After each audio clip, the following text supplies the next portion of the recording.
Welcome back, everybody. Guys, it is Tuesday, April 9th. Happy post-apocalypse, solar eclipse day. Anyway, guys, I'm sorry that I've been a little MIA this past week. I've been a little under the weather. And then in addition to that, our favorite Rottweiler puppy, Cleo, decided to eat magic mushrooms out of my front yard.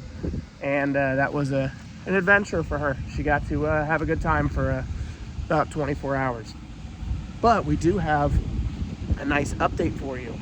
If you look, there's no Mercedes GL450 anywhere in sight, and our Ford Edge that was parked right there is gone. So, to give you guys a brief, here's exactly what happened. Had a gentleman reach out to me about this GL. Mind you, who's the only guy that even wanted this thing. And I thought, I've been driving it. I've enjoyed this car. Let's just see what happens. Let's let this guy look at this vehicle. And something interesting happens. He has an 11 S550 Mercedes, which is kind of like the same platform as that big giant GL that I've been hunting him down to try to get it on trade, and he just does not want to trade it into me, which makes me want it more. Right, guys? It's like you're in a bar and the hot blonde across the room won't pay attention to you. You want her more after that. So I really want his trade, like bad. So this guy came in, he bought me out of my daily driver. So now we are driving this 14 Ford Edge Limited. Not really my cup of tea, but it is a car. It runs and drives. We're gonna put some miles on it. So right now, what are we gonna do? I'm gonna flip it around so that you guys don't see it. With their personal information, we're gonna go and deposit these 2 checks, and then we're gonna go on the hunt for our next daily driver. Now guys, this is where I'd like your opinion. Most of you, I would say, know me at this point. What do you think I should reasonably drive? What should I get into next? And I'm going to leave it up to you.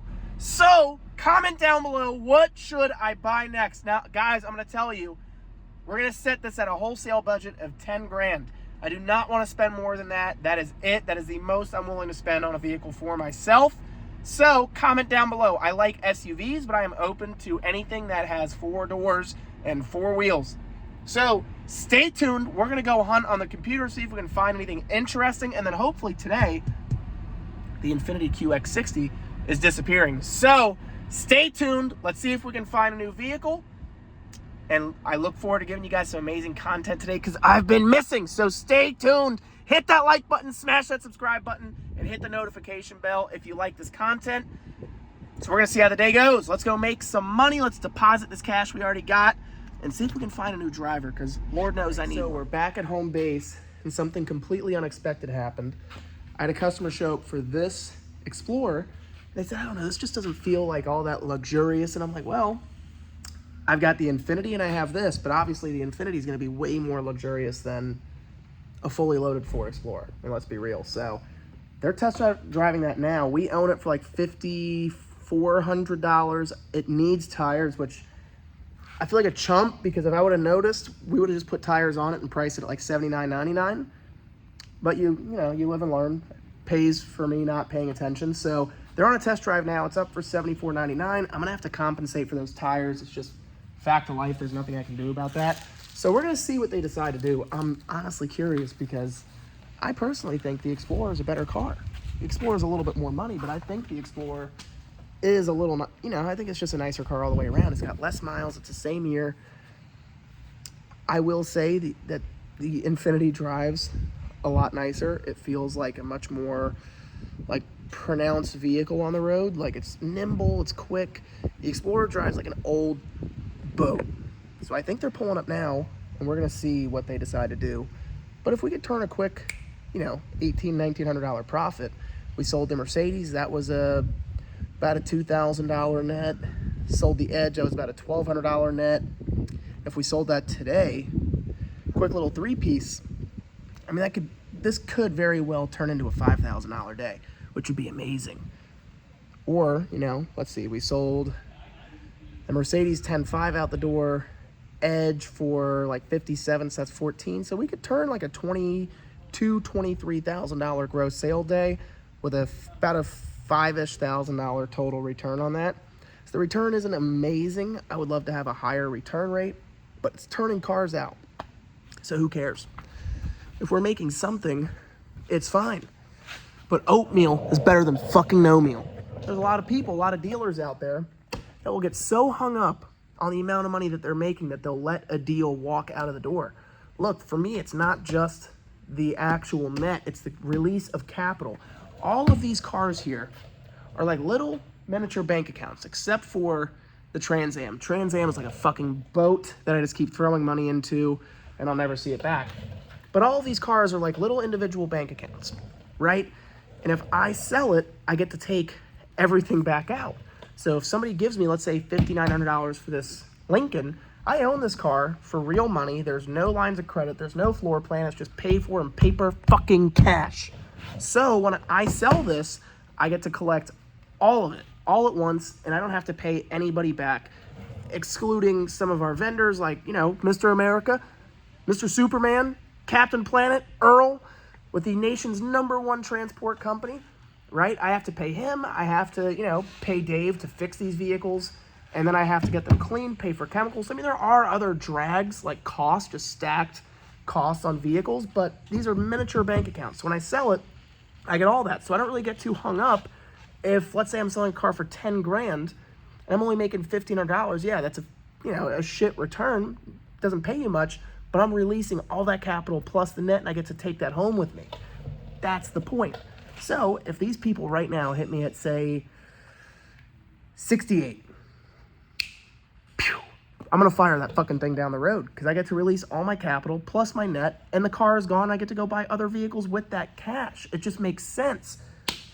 So stick around and let's see if we can add sale number 3 to the day. I'm 50-50 with them. They seem pretty serious, but it's just hard to tell. Never judge a book by its cover. So we're going to see what happens. All right, update. The Infiniti is a fucking no-go.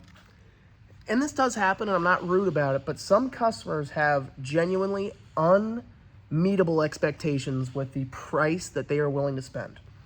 What I mean by that is that Infiniti, right, is up for $74.99, and it does have average wear, I would say, for a 160,000-mile car. It has a couple of scratches, which I think we covered in one of our videos. It has a couple scratches here and there. I wouldn't call it anything crazy. And here we have a customer that is looking at it saying, this car needs a paint job. What? The fuck are you talking about, dude? It doesn't need a paint job. It has common wear scratches. Then goes and looks at my Kia, right, which I would say is like a 7.5 out of 10. By the way, no car ever on the scale, unless it is brand new directly off of the manufacturer's, line, is ever a 10. It's impossible. Any used vehicle, at best, is going to be an 8 or a 9. I don't care if it's a 2016, 2020, 2022, every vehicle is going to have common wear. And here this guy goes looking at this Sorento. Oh, it looks like an angry customer maybe keyed this. Like, what the fuck are you talking about, an angry customer? At that point, I'm like, okay, you know what? You let your inside thoughts speak out here, and I don't like that, right? Like saying maybe it was an angry customer, like, oh, this guy screwed me on a car. It was his words. Maybe this guy screwed, I'm like, you know what? They were friendly, but like I can't help you. There's nothing I can do. They looked at this Explorer, it's too rough. They looked at the Infiniti, it's too rough. They looked at the Kia, too rough. There's nothing you can do for customers like that. I mean, they need a brand new car is what they need. If they want something with absolutely zero, and I mean zero cosmetic issues, they need a brand new vehicle. That is it. That's the end of it. There's nothing else you can do. And I'm not worried about it. Somebody comes up and their expectations are unmeetable and unreachable, it's sayonara. Even a $30,000 car I could sell here is going to have something. That's what makes it a used vehicle. So it is what it is. Guys, I think that's a wrap. Unfortunately, Cleo is at the house by herself and she is still recuperating after her nice little mushroom trip experience. So I think we're going to call it a day. Tomorrow, we have a really cool vehicle being delivered. It's a 2006 Mercedes E320 diesel sedan with 80,000 original miles. So I'd really love to show you guys that in depth. That's a wholesale deal going to a wholesaler in South Florida, and it's just a cool car. So with that being said, guys, we at least got 2 out the door. I kind of had a funny feeling a third was not going to happen, but that's okay. That is the fact of life. That is the nature of this business and the beast, but it's all good. It's the devil I know, and I'm okay with that. Guys, thank you for watching again. Sorry for the lapse in videos here. It's just been a hell of a past couple of days between me not feeling good and my dog eating magic mushrooms that grew in my front yard. It's been unique, guys. So, thank you for watching. If you enjoy this content, hit that like button, smash that subscribe button, and stay tuned because we have good shit coming your way. Love you all. Talk to you soon. Ciao.